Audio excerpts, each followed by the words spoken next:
Hello and welcome back to our next lecture from this Adobe Spark course.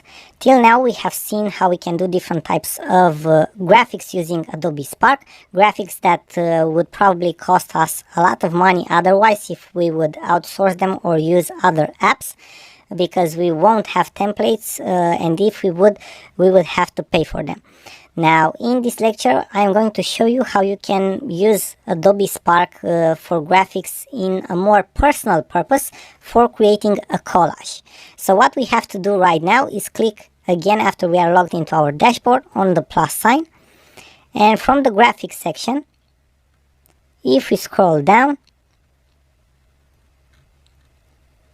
we will have different types of options here, right? But what we are looking for, let's go back to all. We want to create a collage, right? So we are going to select the collage option from the all section, and let's give it a name, personal test, saving, and this is how our collage will look like. Okay, we have different elements, each picture or each photo can be replaced. Okay, scale, rotated, you already know how to edit them. What will be different, again, like at all the other type of graphic templates or graphics that we have seen so far, is the looks of the collage. Okay, the looks of the images and the collage itself. Okay, add photo, we can add a photo to the collage. Let's find a free photo, desert. Let's say we want to add this photo, and it has been added in the collage for us, and this is how we edit it automatically. Okay, we can just switch between the images, okay, add them, you know, switch them, and so on. Now how do we basically edit the looks of an image so it maybe it looks a little bit different with a better effect? We just have to select the looks option, and you'll see that we have different filters, and we can also apply the filter to all the images.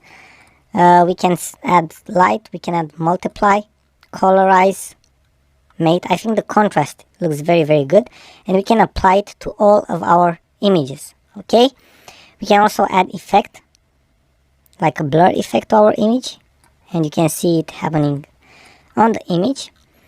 So this is pretty much how we can add images and change the effects for them. So after we are done with the collage, as you have seen, it's very easy to add. Now let's add, let's say, an icon, not an arrow, coin.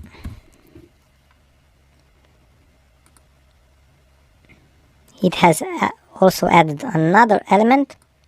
This is just an example. Okay, I have deleted it. After we are done with the project, with the collage itself, again, it's very simple. You can see that we have layouts also for the collages, so it's not necessarily automatic. You can select one of the layouts from here, and after we are done with the collage and how it looks like, and if we like it, we just press the download button, and you already know the procedure. It will be downloaded to our computer, or if we select the share button, it will be shared on our social media if we want to. Now this is pretty much it. It's very simple to also create a collage, to create a very nice memory for, I know, for your family, for your friends, or just for simple personal purposes. Thank you again for watching, and we are looking forward to see you in our next